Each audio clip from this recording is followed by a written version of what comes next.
Olá, bom dia a todos. Vamos então começar o segundo dia da nossa reunião do PMO do mês de outubro. Eu vou compartilhar a agenda de hoje, houve uma pequena alteração, então eu vou compartilhar aqui a agenda com todos. É uma inclusão, na verdade, da agenda que nós mostramos ontem, que inclusive é a primeira apresentação que faremos nesta manhã de sexta-feira. Então, aqui essa apresentação aqui sobre a calibração do modelo SMAP para as bacias dos rios Doce, Mucuri, Itabapoana e Paraguaçu, além da apresentação aí também em conjunto dos novos parâmetros da calibração da bacia do rio Paraguai. Então, nós vamos iniciar o nosso dia com essa apresentação, né? Quem fará essa apresentação hoje para a gente aqui vai ser a Alessandra, e na sequência aí sim a gente entra na nossa agenda básica aí das sextas-feiras pela manhã de PMO. Então, já vamos aí, já passo a palavra para a Alessandra. Bom dia, Alessandra. Fica à vontade para fazer a sua apresentação. Perfeito. Obrigada, Juliano. Bom dia a todos que estão nos assistindo hoje, nessa manhã de sexta-feira. Deixa eu projetar aqui para vocês a apresentação.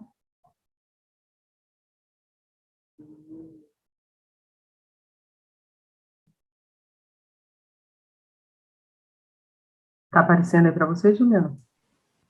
Ainda não, Alessandra.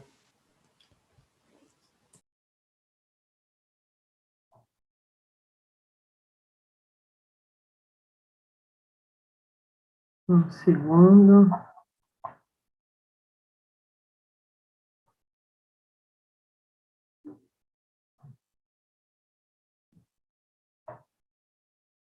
E agora? Pronto, está na tela. Perfeito. Então, bom dia a todos. Eu sou a Alessandra Maciel e irei apresentar para os senhores hoje a calibração, parâmetros de calibração do modelo SMAP-OMS para as bacias do Rio Doce, Mucuri, Itabapoana e Paraguaçu, bem como os novos parâmetros de calibração da bacia do Rio Paraguai. Temos aqui um sumário da apresentação, primeiramente indicando a localização das bacias, o fluxograma do processo de calibração, os resultados obtidos e as principais conclusões. Temos aqui a localização das bacias hidrográficas, em verde vocês podem observar as bacias cujo SMAP ONS já encontra-se na fase operacional. Temos aqui em amarelo os parâmetros que serão apresentados hoje, para a calibração da bacia do Paraguaçu, Mucuri, Doce e Itabapoana. E temos também os novos parâmetros de calibração da bacia do Paraguai. Estava em operação Shadow e vai permanecer por mais um mês em operação Shadow, com previsão de entrar juntamente com essas subbacias em novembro. Então, temos aqui nesse slide o fluxograma do processo de calibração do modelo SMAP-OMS. Primeiramente, é feita uma seleção dos pontos de calibração, que pode ser um posto fluviométrico ou um aproveitamento. Temos a fase de consolidação das vazões observadas, bem como a seleção dos postos pluviométricos. Esses dados eles são consolidados pela PRH. Depois dessa consolidação, é feito a utilização dessas informações no processo de calibração, juntamente com os vetores de evapotranspiração potencial.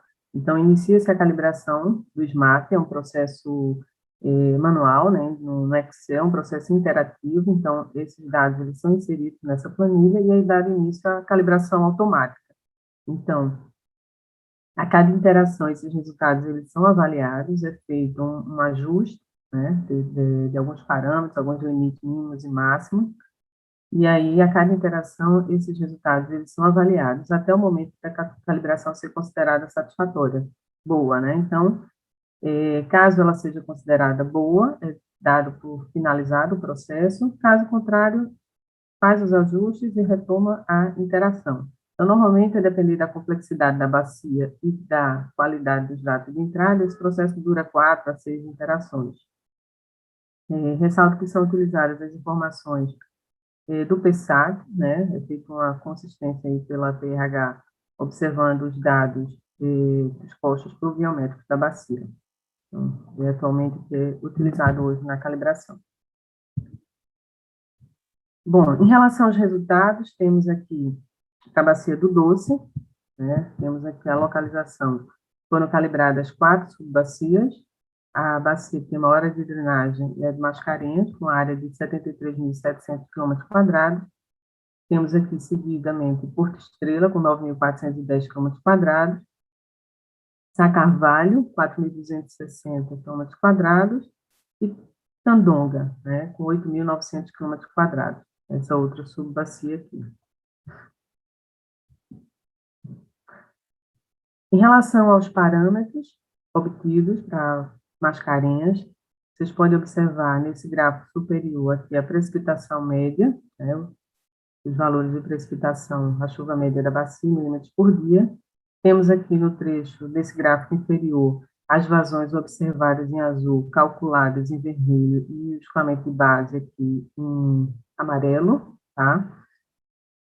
O MAPE para essa calibração foi em torno de 20%, está sem deficiência de Nesta de 90%. Então, vocês podem observar que uma boa aderência entre os valores previstos e observados, né, respondendo bem aos eventos de precipitação. Vocês podem observar aqui os parâmetros, o K2T, coeficiente de restrição de escoamento superficial de 3, ou seja, significa que a bacia responde rapidamente à ocorrência dos eventos de precipitação. Então, quanto menor esse valor, mais rápido ela responde e também ela entra no processo de recessão, né, de escoamento superficial. Temos o STR de 86, o CREC em torno de 59,8, CAPC de 50, que são parâmetros do solo. O KKT, que é o coeficiente de recessão do escoamento subterrâneo, em torno de 300, né, 301. Para todas essas subbacias, não utilizamos o quarto reservatório, né, vocês podem observar com H elevado aqui de 200, não foi necessária a utilização do quarto reservatório, nem a segunda saída do reservatório superficial, também com H aqui de 200. Então, esse quarto reservatório, ele é utilizado normalmente nas bacias de grande porte, né, principalmente da região amazônica, onde você tem o extravasamento da calha, né, do leito principal do rio, e a segunda saída é um recurso para melhorar a aderência, né, entre os valores observados e previstos. É o último recurso utilizado para melhorar a calibração. Então, nenhuma dessas de hoje foi utilizado esse recurso. Temos aqui o coeficiente de distribuição espacial da precipitação, né, vocês podem observar que os coeficientes eles estão, o maior peso aqui no KT0 e o KT-1, bem como o KT mais 1, ou seja, é uma importância maior para a chuva recente, né? Então, isso é característica também das bacias de menor porte. E aí, para as bacias amazônicas, esse KT, ele chega até o menos 60, ou seja, com bacias com tempo de concentração maior, onde você tem um tempo de deslocamento, né? Ou seja, para que essa vazão ocorrida no ponto mais distante da bacia ele chegue até o leito principal do rio, você tem um tempo, né, maior, tá? Não é o caso das bacias apresentadas hoje, são bacias menores. Então, para Sá Carvalho, né, vocês podem observar, temos aqui também, todas elas, o KT, coeficiente de distribuição espacial da precipitação, ficou entre o -3 e o +2, ou seja, 6, né, 6 dias, dando uma importância maior para a precipitação recente. Um STR aqui de 123, o K2T em torno de 3 também, CREC de 60, o CAPC de 50, o KKT de 174, e também aí não utilizamos o quarto reservatório nem a segunda saída do reservatório superficial. Então, observamos aqui um peso maior para a chuva recente, tá? E aqui os dados de precipitação e o hidrograma, né? Então, temos aqui uma boa aderência também, né? Uma pequena participação do escoamento de base, vocês podem observar que no período seco esse valor ele fica praticamente zerado, né? Mas aí vocês observam a resposta rápida da bacia, né? Então, é um escoamento mais nervoso, né? Com vários picos de vazão, né? Respondendo rapidamente aí aos eventos de precipitação, né? Pode ser observado com baixo valor aqui do K2T. Porto Estrela, temos aqui os resultados de Porto Estrela, né? Então, todas elas apresentaram os parâmetros semelhantes, né? O STR baixo, temos aqui o K2T de 2, o CREC de 58,5, o CAPC de 39, KKT 124, né? Não utilizamos, né, a segunda saída nem o reservatório de planície. E aí, a distribuição dos KTs, ela ficou concentrada aqui entre o KT mais 1 e o KT mais 2, né, ou seja, um peso maior para chuva recente, né. O MEIP ficou em torno de 18%, coeficiente de eficiência de NEST, 89%. Então, temos aqui o hidrograma, né, uma boa aderência também observamos entre os valores previstos e verificados, com vários picos, né, respondendo rapidamente aos eventos de precipitação, e uma pequena participação aqui do escoamento de base, né, cujas vazões ficam praticamente zeradas aí no período de estiagem. Em relação ao HE de Candonga, tá, temos aqui também o STR abaixo de 100, né, em torno de 99, K2T 1,5, né, quanto menor o K2T, mais nervoso é esse hidrograma, né, maior quantidade de picos, né, do hidrograma. O CREC aqui, coeficiente de recarga em torno de 60, o CAPC de 25,7, o KKT, coeficiente de restrição de escoamento superficial de 1,4, escoamento subterrâneo, 144. Não utilizamos a segunda saída, nenhum reservatório de planície, e um peso maior aqui da distribuição da precipitação no dia de ocorrência do evento de precipitação, 35%, quase 30% aqui no dia que antecede o evento de precipitação, em torno de 20% no KT mais 1. Então, basicamente, o maior peso está concentrado entre o dia de ocorrência do evento de precipitação e um dia que antecede e sucede o evento, né? Então, a precipitação que ocorre no dia, esse dado de precipitação observada, ele é computado às 7 horas da manhã. Então, por exemplo, o dado verificado hoje refere-se à precipitação que aconteceu ontem até às 7 horas da manhã do dia de hoje. Então, para bacias de pequeno porte, normalmente o peso maior se concentra no 0 até o KT mais 2. Então, tivemos aqui um MEIP em torno de 13,9%, coeficiente de eficiência de 88,56%. Então, temos aqui os hidrogramas observados e calculados, então vocês podem observar aí a boa aderência, né, entre os valores previstos e verificados, né, principalmente aí na questão dos picos, né, de vazão, baixa participação aqui do escoamento de base, né, praticamente zerado aí no período de estiagem, e valores muito baixos aí, especificamente a partir de 2013, né, vazões muito baixas aí, essa bacia. Em relação aos parâmetros de calibração da bacia do Mucuri, tá, nós temos aqui o aproveitamento de Santa Clara MG, com área de drenagem de 14.581 km². Temos aí a representação da bacia hidrográfica e os parâmetros obtidos na calibração. Tivemos aqui um K2T, coeficiente de restrição de escoamento superficial de 2, também muito baixo, né? Ou seja, é típico, né? Ou seja, a bacia responde rapidamente aos eventos de precipitação, rapidamente na ascensão e na recessão também. Um CREC aqui de 2,3, o CAPC de 50, o KKT 151, né? Não utilizamos a segunda saída nem o reservatório de planície, e a precipitação ficou distribuída entre o KT0 até o KT-3. Então, o MEIP foi mais elevado, em torno de 48%, o coeficiente de eficiência de 78,86%. Esse MEIP ele é bastante influenciado pelas vazões muito baixas, né? Então, com valores muito baixos, aqui próximos a zero, você tem uma elevação desse MEIP, né? Então, posteriormente eu vou apresentar uma curva de permanência para o Paraguaçu, que mostra a elevação desses valores próximos a zero, que influencia aí negativamente o MEIP, né? Elevando o cálculo do MEIP. Então, a gente sempre observa não apenas o MEIP, mas o coeficiente de eficiência, e principalmente a aderência entre o hidrograma calculado e o observado. Então, o MEIP é um dos parâmetros, né, que a gente observa, mas, assim, a gente, não existe um número mágico, qual o valor melhor do MAPE, né? Quanto menor, lógico que quanto menor esse valor, melhor, mas ele é bastante influenciado pelas vazões muito baixas, né?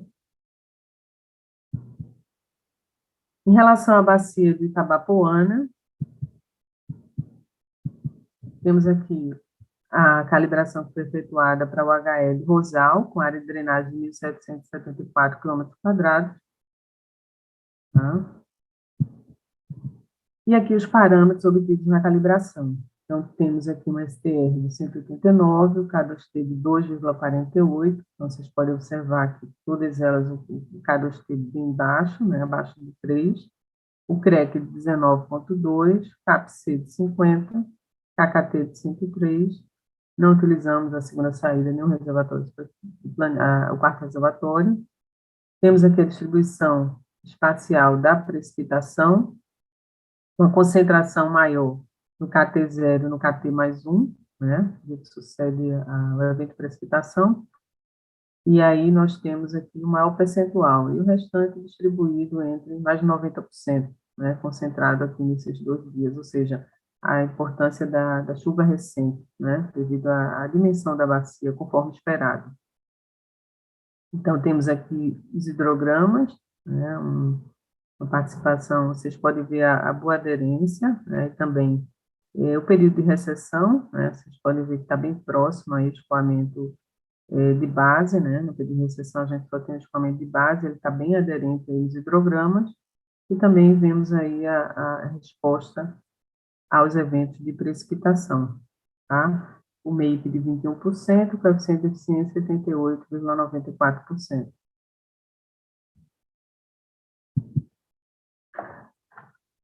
Em relação à bacia do Paraguaçu, temos aqui os resultados, né? Temos a calibração realizada para a bacia hidrelétrica de Pedra do Cavalo, com área de drenagem 53.624 km².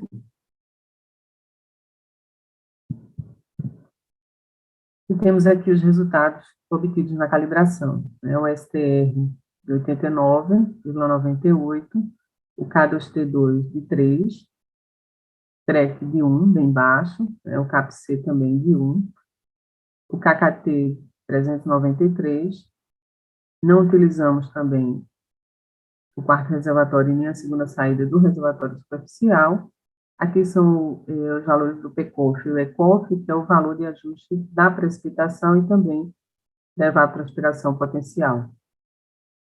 Nessa subbacia, é uma bacia de maior dimensão, né? Então, nós utilizamos até o KT-9, ou seja, a precipitação até 9 dias atrás tem influência no escoamento da bacia, né, no cálculo da vazão calculada. Então, a gente tem até o KT-9, com a concentração maior aqui entre o KT-4 e o -5. Tá? Então, foi o peso maior aqui no KT-5. A gente aqui observa o MAPE em torno de 78,3%, coeficiente de eficiência aí de 59,87%. Então, nós temos aqui uma permanência muito elevada de valores de precipitação bem próximos a zero, né? Então, isso influencia aí a elevação do MAPE, né? Em parte influenciado esse MAPE aí elevado por esses valores aí próximos a zero. Em alguns períodos aqui a vazão ela é praticamente zerada, fica igual a zero aí no período de estiagem, né? Então, temos aqui a calibração para a Pedra do Cavalo. Em relação à bacia do Paraguaçu, do Paraguai, né, nós temos aqui, trouxemos os novos parâmetros de calibração. Foi lançada uma nota na terça-feira, né, no Sintegre, onde foi colocado que, como ela está em operação Shadow, né, então nós verificamos a inconsistência e realizamos a recalibração, né, na verdade foi um ajuste fino, porque praticamente os parâmetros estão mantidos aí para Itira, Ponte de Pedras e Jauru, ficaram bem próximos, a maior diferença foi para a subbacia do Manso. Então, foi feita essa recalibração, queria apresentar aqui os resultados para vocês. e aí ela ficará em shadow esse mês e entrará com previsão de entrada em operação em novembro. Então, temos aqui a calibração das 4 subbacias, no caso, Manso, com a maior área de drenagem, 9.347 km², Itiquira, com 5.108 km², Ponte de Pedra, com 4.014 km², e Jauru, com 2.349 km². Então, elas fazem parte da Bacia do Paraguai, está aqui localizada no centro-oeste do Brasil, e representa 1%, né, do SIM, né? Então, aqui a gente pode ver os resultados para Jauru, né? Então, vocês podem observar, diferentemente das calibrações anteriores, uma participação bem significativa do escoamento de base, né? Então, praticamente 80% da vazão ela é oriunda desse escoamento, né, de base. Existe uma participação bem elevada durante todo o período. Então, a gente pode observar que no coeficiente de recessão de escoamento de base, né, um valor bem elevado aí de 400, o STR de 368, o K2T de 3, né, também a bacia bem nervosa, né, responde rapidamente aí aos eventos de precipitação. Não utilizamos aí a segunda saída, nem o reservatório, nem o quarto reservatório. E aqui a distribuição espacial dos coeficientes, né, de precipitação. Então, temos aqui o KT0, o mau peso, ele foi verificado da chuva recente, né, o KT mais 1 em torno de 78,9%, e o KT0, 21,1%. O MEIP aí bem baixo, em torno de 8,6%, e o coeficiente de eficiência de 50,37%. Então, alguns períodos aqui a gente não consegue, né, representar bem esse escoamento de base, né, ficou um pouquinho descolado, vocês podem observar aqui na recessão, mas de forma geral ela responde bem aí os eventos de precipitação.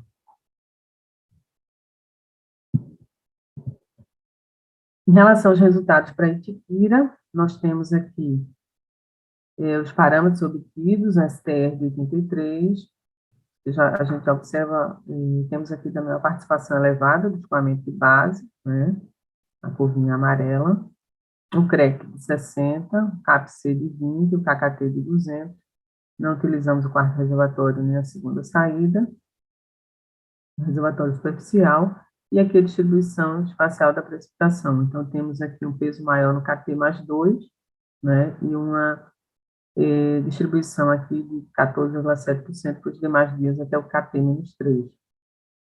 Então, o MEIP foi de 13%, e o coeficiente de eficiência de 80,47%.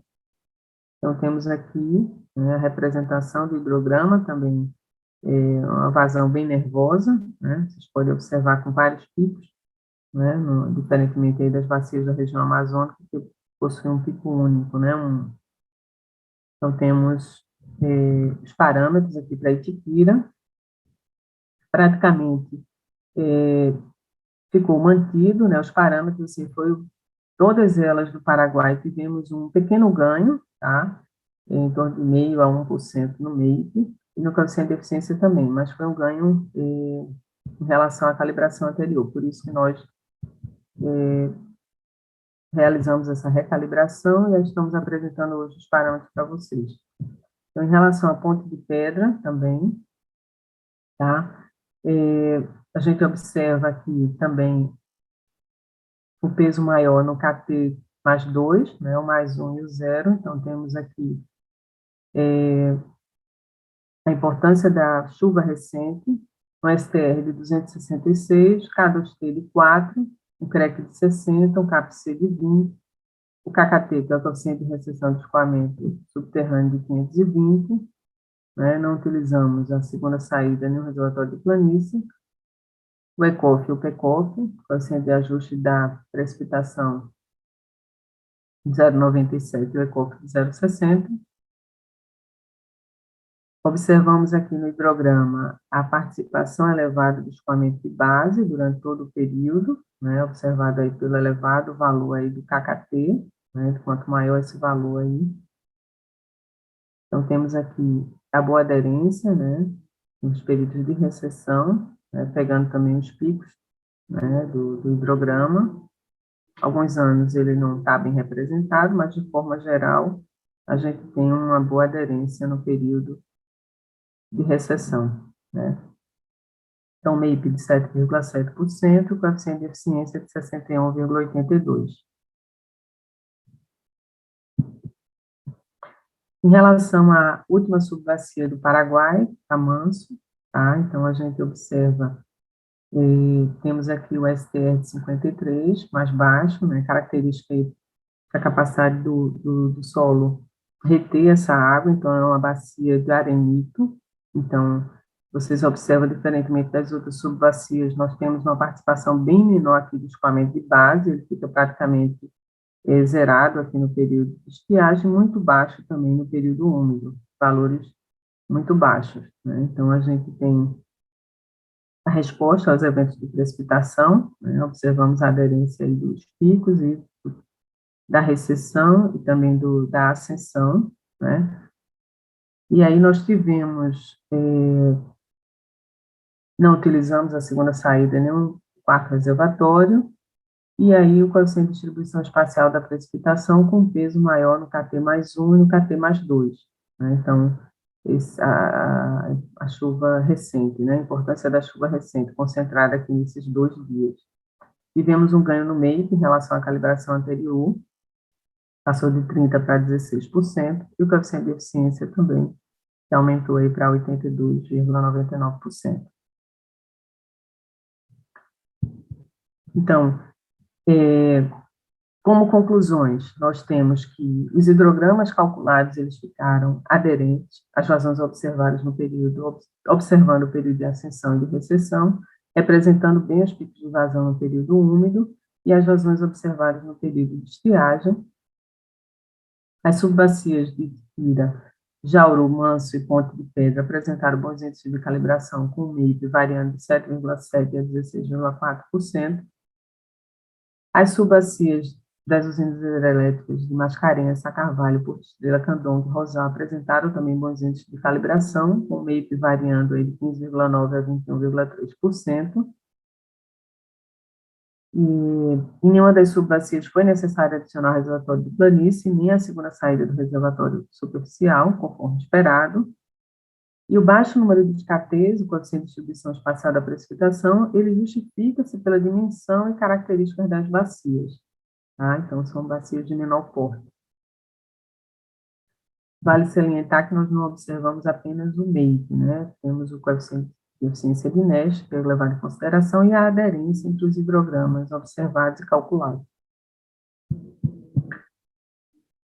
Para ilustrar para vocês, eu trouxe aqui para vocês, né, a gente observou um MEIP mais elevado para a calibração de Santa Clara MG e de Pedra do Cavalo, respectivamente 48,3% e 78,3% da Pedra do Cavalo, e, em parte, ele é justificado pela permanência dos valores próximos a zero, né? Então, pela permanência elevada de vazões próximas a zero. Então, aqui eu trouxe uma curva de permanência com as vazões observadas para a usina hidrelétrica de Pedra do Cavalo, tá? Então, o período de calibração, ele vai nós utilizamos os dados de 2006 a 2017, mas a calibração ela vai de 2007 a 2016, e aí, para esse período, nós observamos que 90% dos dados, eles apresentam vazões abaixo de 82 metros cúbicos por segundo. Então, vocês vejam aí a permanência elevada de vazões próximos a zero. E a gente tem aqui, eu também trouxe o percentual de 50%, apenas 50% dos dados, ou seja, apresentam vazões acima de 15 metros cúbicos por segundo, né? Eu tenho 50% dos dados possuem uma vazão abaixo de 15 metros cúbicos por segundo, né? Então, isso influencia aí, em parte, a elevação do meio para essas subbacias. Então, a gente observa não só o MEIP, mas a aderência dos hidrogramas também.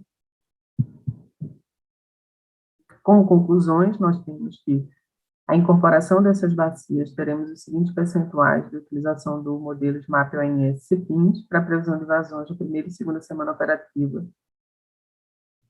dos subsistemas, né? Então, o percentual está em vermelho, tivemos uma atualização no percentual do Sudeste e Centro-Oeste, que traçou de 95% para 97%. O Sul já encontra-se 100% com o SMAP, né, calibrado aí para todos os subbacias. O Nordeste passou de 96%, com a incorporação do Paraguaçu, passou de 96% para 97%. O subsistema Norte já encontra-se 100% calibrado. E o SIM como um todo, o percentual subiu de 97% para 98%. Então, temos aqui todos os resultados apresentados hoje, bem como a metodologia do SMAP, ele encontra-se descrita nessa nota técnica 97 de 2018, cuja revisão hoje ela será disponibilizada ao final dessa reunião no Sintegre, através desse endereço aqui. Então, fico à disposição dos senhores, agradeço a atenção, estarei à disposição para possíveis esclarecimentos. Obrigada a todos. Obrigado, Alessandra. Obrigado aí pela apresentação. Vamos fazer, então, a nossa primeira pausa dessa manhã desta sexta-feira e quando retornarmos, então, vamos retornar aí respondendo a uma questão que ficou pendente de ontem, as questões que eventualmente forem postadas no fórum e dando sequência à nossa agenda com a próxima apresentação. Então, fazemos um intervalo rápido e voltamos daqui a pouquinho. Tudo bem, retornamos aí do nosso primeiro intervalo. Vamos, como eu disse aí na saída do bloco anterior, vou resgatar uma pergunta que ficou pendente de ontem, a pergunta do Erinaldo Santos, da Urca Comercializadora. O Erinaldo ontem nos questionou a respeito sobre as curvas de operação de São Francisco para o próximo ciclo, de dezembro de 21 a novembro de 22, se elas seriam disponibilizadas durante o decorrer do mês de outubro. Nós ontem falamos aqui para o Erinaldo e para todos que estavam nos assistindo que daríamos esse retorno hoje. Então, cumprindo aí com o prometido, então passo a pergunta para a Luana, e a Luana então vai nos ajudar aí a responder a pergunta do Erinaldo. Luana, bom dia, fica à vontade. Bom dia, Juliano. Obrigada, Erinaldo, pela pergunta. As curvas de segurança, né, nós estamos em fase de elaboração, né, então estamos fazendo as avaliações, a atualização, e iremos submetê-las, no caso, né, o estudo, à ANA. E aí, em função desse tempo de resposta, né, nós pretendemos apresentá-las no próximo PMO, ok? Mas lembrando que ela tem validade, né, ela tem um reinício, né, vamos falar assim, no dia 1º de dezembro, né? Mas, de qualquer forma, nós pretendemos apresentar no próximo PMO. Como eu falei, depende desse time, né, de interação aí nesse ano aqui, mas está tudo caminhando dentro dos conformes, né? Então, espero que na próxima reunião a gente consiga trazer e apresentar aqui para vocês. Disponibilizar, claro. Obrigada, Juliana. Obrigado, Luana. Eu peço que você fique mais um pouquinho com a gente. Tem mais uma pergunta aí para você, né, que você pode nos ajudar. Pergunta do André Yoshida, da Simple Energy. O André nos pergunta o seguinte: ele gostaria de saber se há algum motivo para a cota de leitura do reservatório de Sobradinho ter valores diferentes dos divulgados pelo INES e dos valores divulgados pela Chesf. Aqui ele cita, por exemplo, a cota referente ao dia de ontem era de 387,45 metros pelo IPDO, enquanto pela Chesf seria de 387,41 metros. Então, Luana, você pode ajudar aqui a responder a dúvida do André? Sim, por favor. Pois não, Juliana. Esse processo de consistência, né, como até a Mariane falou ontem, né, tem várias variáveis envolvidas. Né? No caso do reservatório Sobradinho e todos os outros reservatórios, né, tem a cota do agente, a cota do agente, e tem também, essa informação é repassada para o ONS. E internamente nós temos vários níveis de consistência, né? Então, temos primeiro o segundo nível, né, que é a informação que é liberada no IPDO, e depois nós temos pela equipe de recursos hídricos da mesma forma, né, um tempo maior para fazer uma análise mais robusta, né, olhando inclusive as vazões incrementais e naturais. E a partir disso a gente tem um terceiro, um processo de consolidação que tem uma outra informação. Então, esses dados, eles podem divergir sim na informação do agente. Agora, claro, não tem informações, grandes divergências, né? Mas, de uma forma geral, eles até têm algumas alterações em relação ao agente. Em particular, a cota de Sobradinho, ela, em alguns momentos, ela tem uma queda muito grande. Inclusive, hoje, aconteceu isso na informação ainda do tempo real. Ela vem numa taxa de recessão e ela tem uma queda muito grande, né? E para não ficar com essa inconsistência, que ao nosso ver é uma inconsistência, que é uma cota lida, que amanhã ela volta em muitos momentos, a gente tem esse processo de consistência, que a gente reduz um pouco essa taxa de caimento, né? Então, a gente tem esse processo de consistência natural, ok? Então, faz parte, né? A gente já está acostumado com isso, né? Não só para Sobradinho, mas para todos os outros aproveitamentos. Faz parte do processo de consistência desses dados, ok? Como eu falei, uma consistência inicial no IPDO e uma outra consistência que é liberada das informações do RDH, né, o APOMP, né, um outro nível de consolidação. Então, essas informações divergem entre si, em muitos momentos, e também divergem do agente, né? E a gente sempre procurando, no terceiro nível, que é o dado do RDH, ter a melhor informação possível, né? No caso, de dar a vocês a melhor informação possível e também utilizar nos nossos processos internos. Obrigada, Juliana. Obrigado, Luana. Obrigado pela sua participação mais uma vez. A última pergunta que ainda foi postada durante o intervalo anterior, pergunta do Luciano Contin, de Furnas. O Luciano faz o seguinte questionamento. Ele diz, bom dia, Luciano. Normalmente, a reunião do primeiro dia do PMO termina entre 19 e 20 horas. Exatamente, perfeito. Nos últimos PMOs tem sido assim, realmente, Luciano. Vocês já pensaram em voltar a dividir o primeiro dia de reunião em duas partes, uma de manhã e outra à tarde, para evitar o avanço pela noite dessa reunião? Caso já tenham feito essa análise e tenham decidido por manter da forma atual, qual seria o motivo principal? Obrigado, bom final de semana a todos, diz o Luciano. Então, Luciano, sim, já fizemos essa análise, já pensamos alguns outros formatos aí que a gente poderia colocar para essa nossa reunião do PMO, mas em virtude do impacto nos processos, dos nossos processos internos, que fazem com que a gente consiga ter todo aquele material que a gente apresenta, não é possível nós não visualizamos como possível, até este momento, uma alteração. Então, por isso que a gente tem mantido esse formato aí das quintas à tarde e das sextas pela manhã. A questão da finalização, né, ser sempre nesses horários e próximo a 19, 20 horas, muito em virtude da intensa participação de vocês aqui conosco na reunião, que eu acho que é super válido, né? Mas isso tem, obviamente, a contrapartida que acaba alongando a reunião. Mas, por enquanto, o que a gente analisou e o que a gente visualizou com relação aos nossos impactos, aos impactos dos nossos processos, ainda permaneceremos assim. Tá bom, Luciano? Obrigado aí pela pergunta. Então, vamos à próxima apresentação da nossa agenda de hoje. Então, vamos à apresentação aí da previsão de afluências para o horizonte deste PMO, outubro e novembro. Hoje, quem está conosco é a Lilian. Lilian, bom dia, fica à vontade para fazer a sua apresentação. Muito obrigada, Juliano. Bom dia. Então, começando a nossa apresentação da previsão de vazões. Começamos com o subsistema Sudeste. Observamos a previsão realizada para o mês de setembro. Observamos que não houve grandes variações ao longo do mês. Temos um valor estimado de 55% da MLT para o fechamento de setembro, sendo o primeiro menor setembro do histórico. Já para o mês de outubro, a previsão mensal fica em 13.395 megawatts médios, 57% da MLT, sendo o terceiro menor outubro do histórico. Então, para a bacia do Rio Grande, agora observando o acompanhamento diário de ENAs, nós temos, nessas duas primeiras semanas, né, previstas pelo SMAP, um patamar mais constante, digamos assim, mais próximo, né, sem grandes alterações, e as últimas 3 semanas com uma elevação gradual das ENAs.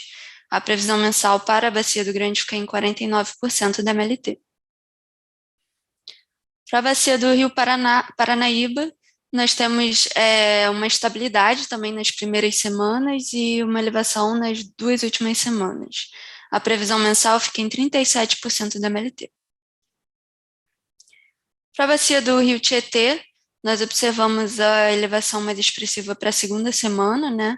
Ainda ali prevista pelo SMAP, as vazões. E a previsão mensal fica em 66% da MLT. Para a bacia do Paranapanema, onde também nós vemos eventos de chuva para a segunda semana, também observamos essa elevação começando na segunda semana e gradualmente também nas demais semanas. temos uma previsão mensal de 48% da MLT. Para a Bacia do Paraná, nós temos também uma elevação gradual ao longo das semanas, uma previsão mensal de 56% da MLT. Agora, indo para o subsistema sul, observando as previsões feitas no mês de setembro, houve uma grande variação, onde o menor valor foi na revisão 1, com 54% da MLT, e alcançando o seu maior valor para o mês de setembro na revisão 2, com 76% da MLT. O fechamento estimado para setembro no subsistema sul é o valor intermediário de 68% da MLT, sendo o 34º menor setembro do histórico. Olhando agora o mês de outubro, nós temos uma ENA prevista de 12.396 megawatt médios, 93% da MLT, sendo o 41º outubro do histórico. Observando agora o acompanhamento de ENAs para a Bacia do Iguaçu, nós temos aí, vindo de uma recessão, né, de alguns dias sem chuva, mas já alcançando outros eventos de chuva para o final da semana que vem, então nós temos uma elevação também a partir da segunda semana, e seguindo assim também gradualmente essa elevação ao longo das demais semanas, uma previsão mensal de 61% da MLT. Já para a Bacia do Uruguai, nós temos também vindo essa recessão, e para a segunda semana essa elevação das ENAs, que atinge sobrepassa, né, a 100% da MLT, e se mantém assim ao longo das demais semanas do mês. A previsão mensal, então, fica em 111% da MLT. Para o subsistema Nordeste, nós tivemos uma previsão ao longo do mês de setembro bastante constante, temos um fechamento estimado de 46% da MLT, sendo o 5º menor setembro do histórico. Já para o mês de outubro, nós temos uma previsão de 1.433 megawatts médios, 44% da MLT, sendo o 6º menor outubro do histórico. Então, para a Bacia do São Francisco, nós temos aí também as primeiras semanas com patamares bem próximos, né? Sendo a elevação mais expressiva na última semana. Então, uma previsão mensal de 44% da MLT. Para o subsistema norte, as previsões também não tiveram grandes variações. Tivemos um menor valor de 73% no PMO, atingindo o maior valor com um fechamento estimado de 79% da MLT. Isso sendo o 17º menor setembro do histórico para o subsistema norte. Observando agora as previsões para o mês de outubro, temos um valor de 1.558 megawatts médios, 65% da MLT, representando o 10º menor outubro do histórico. Então, olhando agora o acompanhamento de ENAs para a Bacia do Tocantins, observamos também a elevação mais expressiva nas últimas 2 semanas, uma previsão mensal de 45% da MLT. Observando agora o panorama geral do SIM, temos a maioria das bacias do SIM alocadas na faixa abaixo de 80% da MLT, né? Principalmente os do Sudeste, Nordeste e algumas do Norte. Acima de 120% da MLT estão as bacias no extremo norte do país e também a bacia do Jacuí, localizada no sul. Na faixa entre 80% a 120% da MLT estão as bacias do Madeira, do Uruguai, Itajaí-Açu, Capivari, Itabapuana e Paraguai. Observando agora a previsão mensal para os subsistemas, olhando semana por semana, nós temos o Sudeste em declínio para a segunda semana, atingindo seu menor valor com 46%, e em seguida, nessa tendência de crescimento até a semana 5, atingindo 65% da MLT. Para o subsistema Sul, já ao contrário, começamos com seu menor valor na semana 1, com 60% da MLT, A partir da semana 2, ele atinge o patamar de 96% da MLT e se mantém assim nas demais semanas, acima de 90% da MLT. Já para o subsistema Nordeste, temos uma previsão ao longo das semanas bastante próximas, né?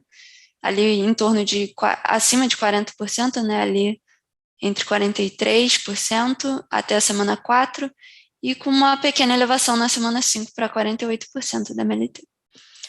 Já o subsistema Norte, nós começamos a semana 1 com 66%, em declínio também para a semana 2, com 59%, e essa mesma tendência de subida do subsistema Sudeste também observamos no subsistema Norte, atingindo o seu maior valor na semana 5, com 72% da MLT. O valor esperado para o Sudeste é de 57%, variando entre 40% e 73%. A ENA para o subsistema Sul possui um valor esperado de 93%, variando entre 44% e 142%. Para o Nordeste, nós temos um valor esperado de 44% da MLT, com seu limite inferior de 32% e seu limite superior de 57%. E para o Norte, o valor esperado de 65%, com a variação entre 52% e 78%. Olhando agora o cenário de vazões para o mês de novembro, a partir da nossa previsão feita para o mês de outubro, temos considerando 50 mil ruídos gerados agregados em 228 aberturas.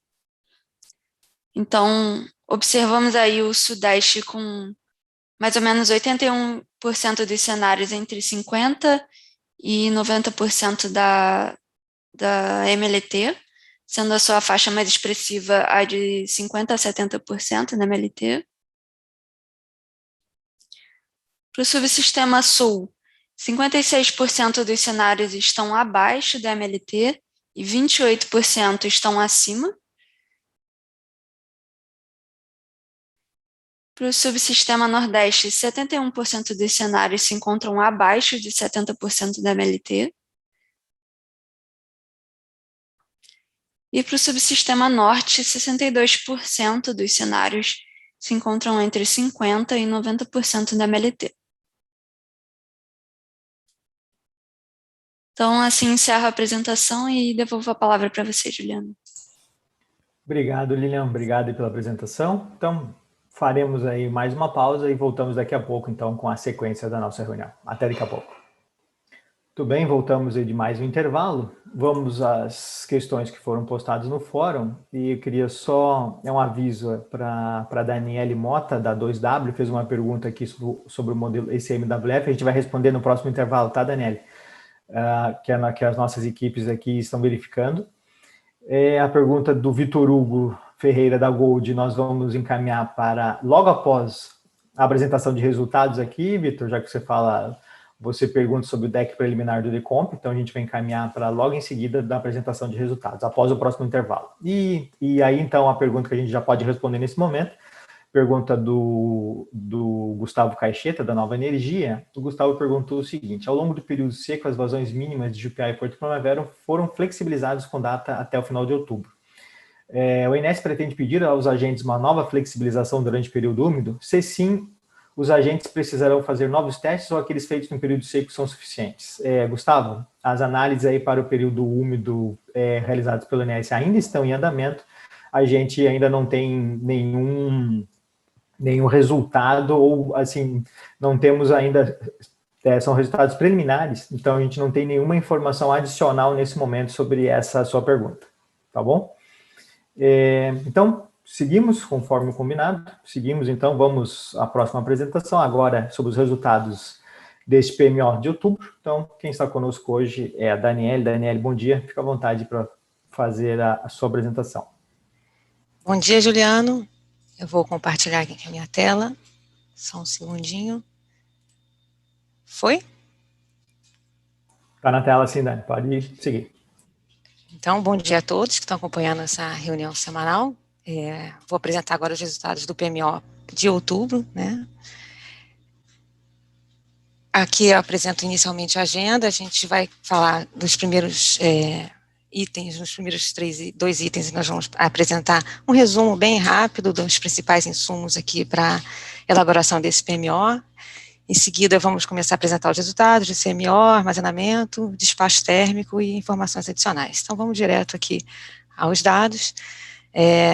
Os principais insumos que nós temos aqui para a composição do DEC e do DECOMP são, como vocês sabem, energia afluente e previsão de carga. Então, a gente apresenta sempre um resumo dessas informações, com destaque aqui para os valores para a primeira semana, que é o foco desse PMO, da primeira semana, que começa agora no dia 25 de setembro e vai até o dia 1º de outubro, né? Temos uma previsão no valor esperado, as previsões do valor esperado de IENA, em torno de 50%, abaixo de 50% para as regiões Sudeste e Nordeste, e acima de entre 60% no Sul e 66% no Nordeste, como já bem apresentado na apresentação anterior. A tabela aqui fica para consulta, para referência dos senhores.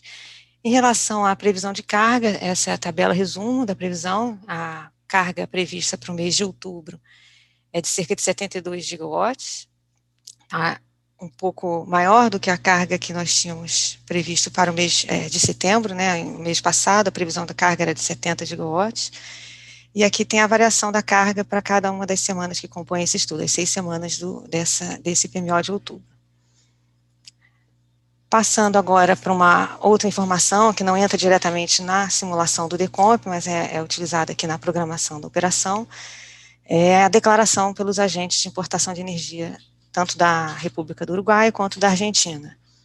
Mantivemos, então, aqui para o Uruguai as ofertas de 4 blocos, o formato de 4 blocos, que a gente já tinha recebido na semana passada, com pequenas variações no CVU ofertado para cada um desses blocos, totalizando 285 megawatts de importação pelo Uruguai. Já pela Argentina, temos oferta de 2.200 megawatts, também mantendo o perfil dos 4 blocos que a gente tinha na previsão, na oferta da semana passada. Bom, entrando agora já nos resultados do modelo DECOMP, né, a gente disponibilizou já ontem, na verdade hoje, né, de madrugada, né, os resultados, os senhores já devem ter acessado. Os custos marginais de operação dos 4 subsistemas caíram em relação ao que a gente tinha de custos marginais simulados na semana passada, que eram em torno de R$ 700, R$ 712 por megawatt-hora, agora a gente tem R$ 533,36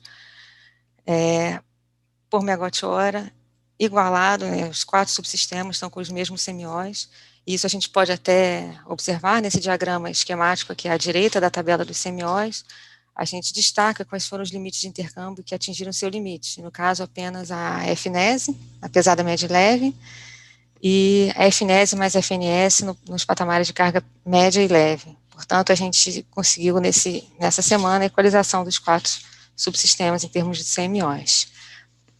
Em termos de energia armazenada, nós iniciamos o mês de outubro com 18,4% no Sudeste, 30,9% no Sul, 42,2% no Nordeste e 62,9% no Norte. A expectativa, a previsão com base nessas simulações, com base nesses dados de entrada, é que no final de outubro o Sudeste chegue a 12,6%, Sul 35,6%, Nordeste 26,1% e Norte 42,9%. Com destaque que a gente apresentou na reunião de ontem, que esses níveis de armazenamento estão referenciados, nas simulações de DECOMP, estão referenciados com a alteração de nível daqueles 4 reservatórios que estão excursionando abaixo do nível mínimo operativo. Em seguida, com base nesses CMOs, temos a expectativa de geração térmica de cerca de 12 gigawatts para o SIM, distribuídos para os 4 subsistemas, conforme apresentado nesse gráfico, no gráfico de cima. Essa é a expectativa de geração para a primeira semana operativa de outubro. Caso vocês queiram consultar a previsão de despacho térmico para as semanas do PMO, essa informação está apresentada nessa tabelinha aqui logo abaixo, com a variação de geração térmica em torno de 12 a 13 gigawatts, em função dessa redução dos CMOs em relação à semana passada. Nós tivemos uma redução, né, do despacho térmico. Semana passada, a indicação de despacho térmico pelo modelo DECOMP era da ordem de 14 gigawatts. A gente observou essa queda em função dos novos níveis de CMOs.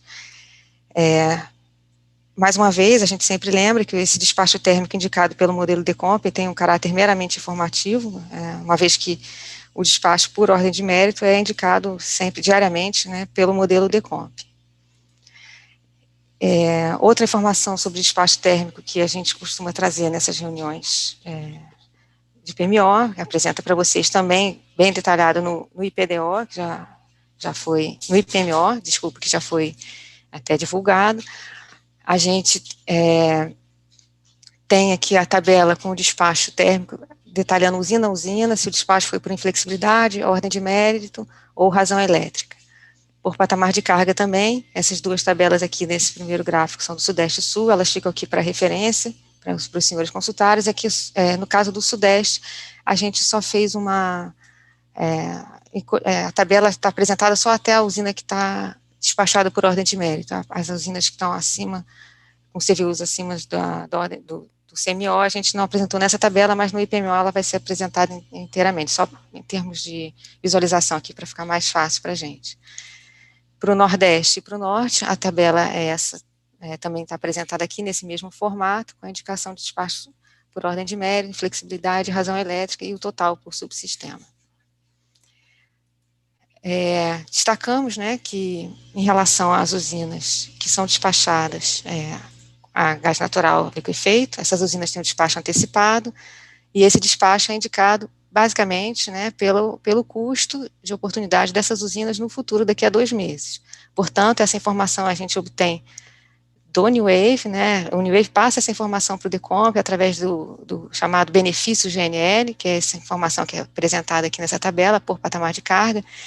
Então, para o subsistema Sudeste, o benefício GNL de despacho dessas usinas é de R$ 420,35, e para o Nordeste, o benefício GNL é de R$ 417,69.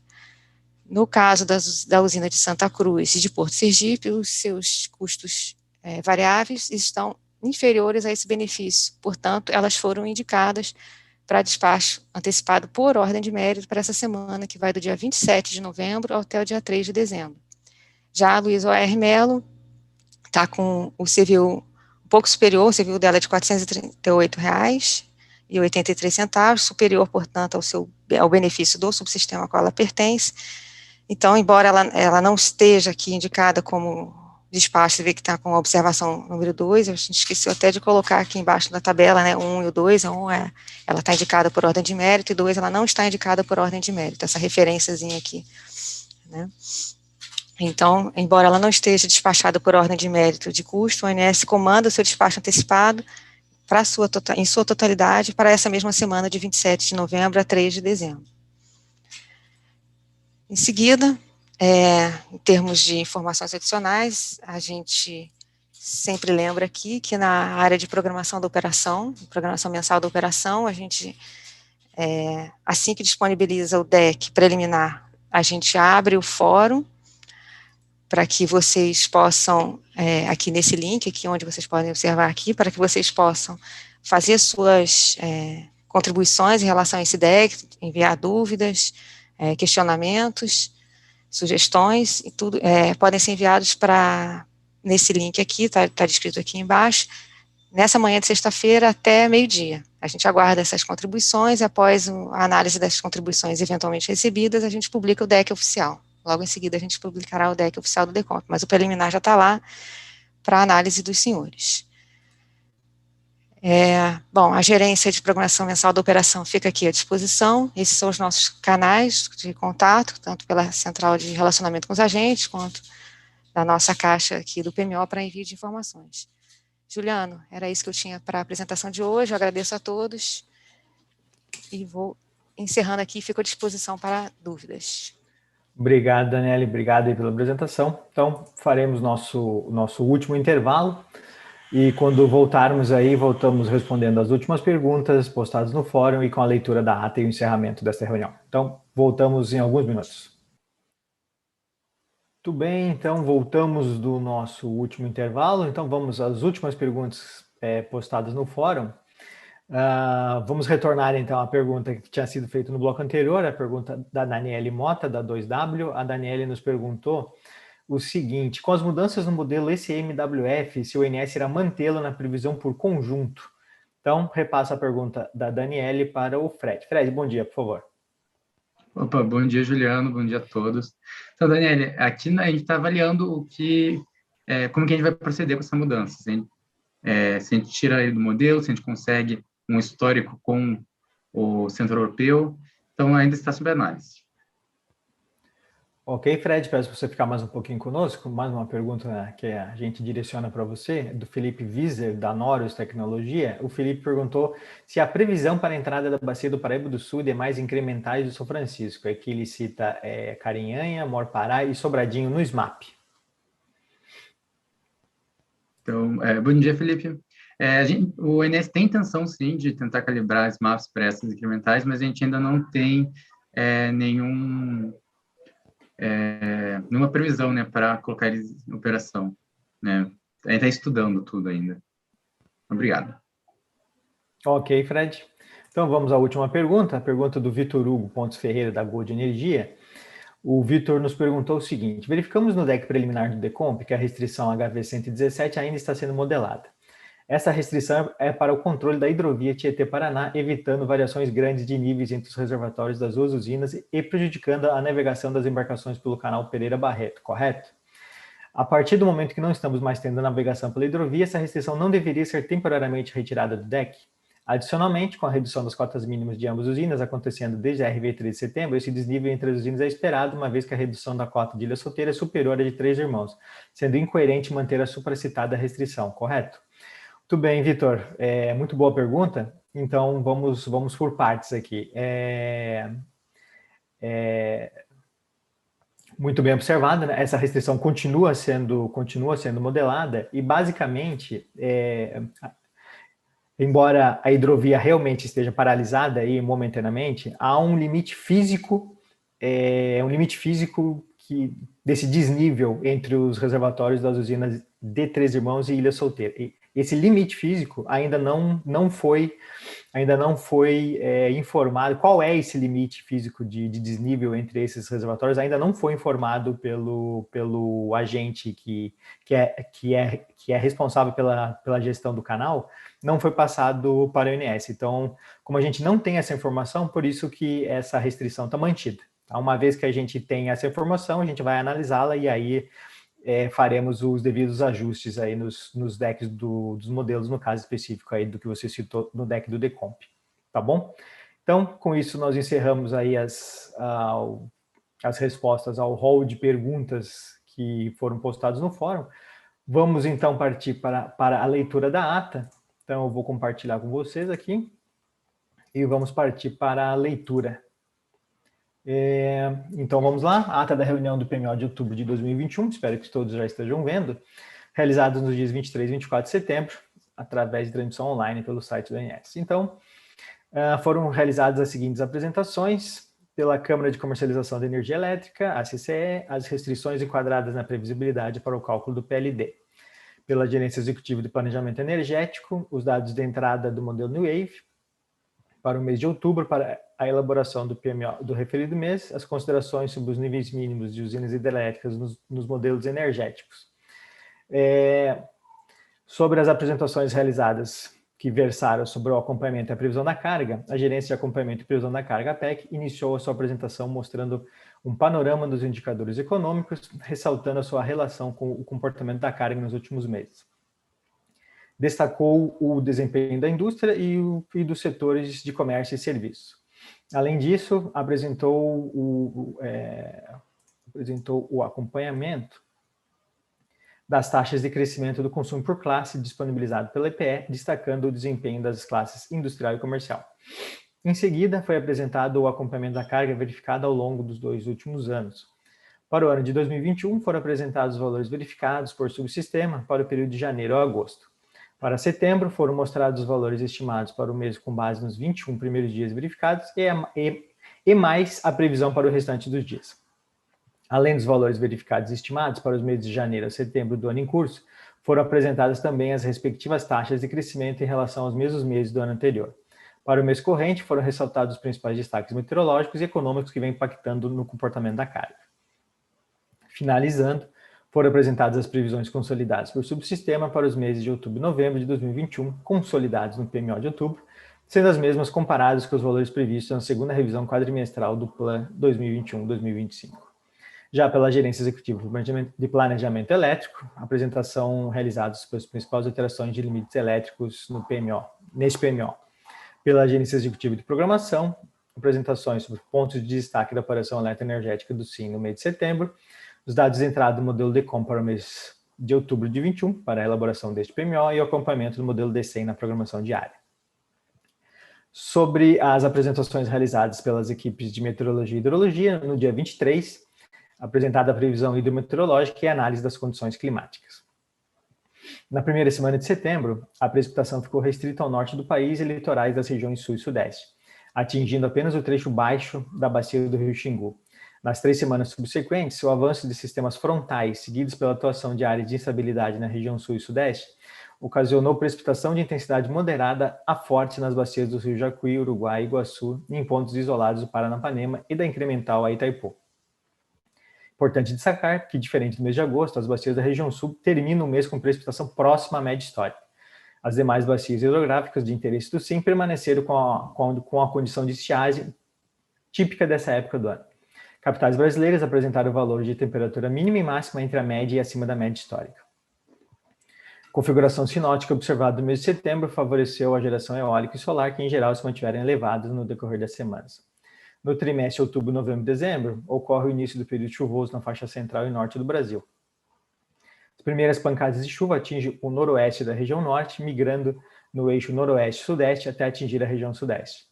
Em termos de bacia, as primeiras a receberem chuva são as do Madeira, seguindo pelas do Paraguai, Tocantins, São Francisco, Paraibuna e, por fim, as do Grande. As do Grande, Paraíba do Sul, Tietê e Paraná.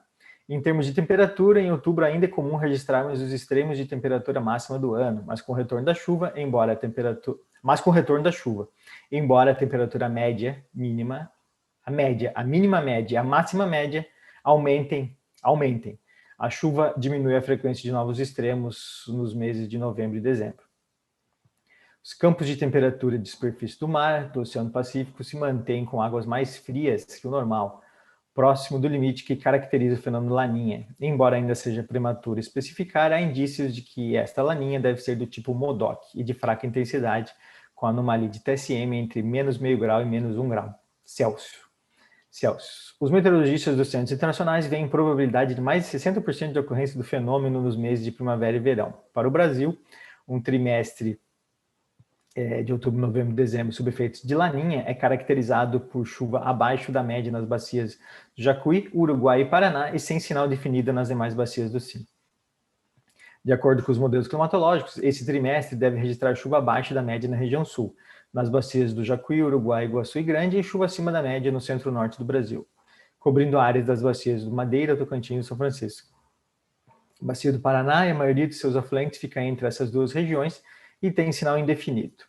A previsão de temperatura abaixo da média na região norte corrobora este indicativo de chuva acima da média, mas há modelos que veem temperatura acima da média na região nordeste, centro-oeste e sudeste, indicando que, embora prevejam chuva acima da média para parte dessas regiões, em especial as bacias do Tocantins e São Francisco, a chuva prevista é mal distribuída. Para o período em que mais chove, entre dezembro e fevereiro, a área com chuva acima da média é menor e não abrange toda a bacia do São Francisco e Tocantins. Mas os modelos climatológicos não indicam índices de precipitação abaixo da média nessas áreas, embora mantenham essa previsão para o Jacuí, Uruguai, Grande e Iguaçu. Foi informado que serão disponibilizados, junto com os arquivos da revisão inicial do PMO de outubro, os resultados de rodada da Shadow do Previvas com 53 semanas e que essa versão rodará de forma oficial a partir do PMO de novembro de 21. Foi informado, conforme notícia publicada no Sintegre, os parâmetros de calibração do modelo SMAP da Bacia do Paraguai foram revisitados. Com isso, a entrada em operação oficial do modelo fica adiada para o PMO de novembro e será realizada a operação sombra da calibração dessa bacia no PMO de outubro e suas revisões.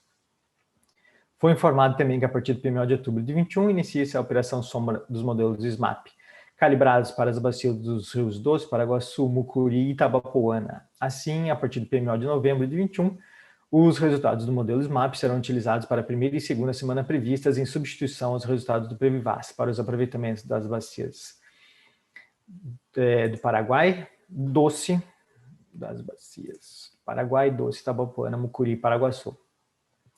Foram apresentados os hidrogramas com a precipitação média verificada e média prevista pelos modelos, bem como as vazões verificadas dos últimos dias e as vazões previstas resultantes do modelo SMAP-ONS para a primeira e segunda semana operativa do mês de outubro.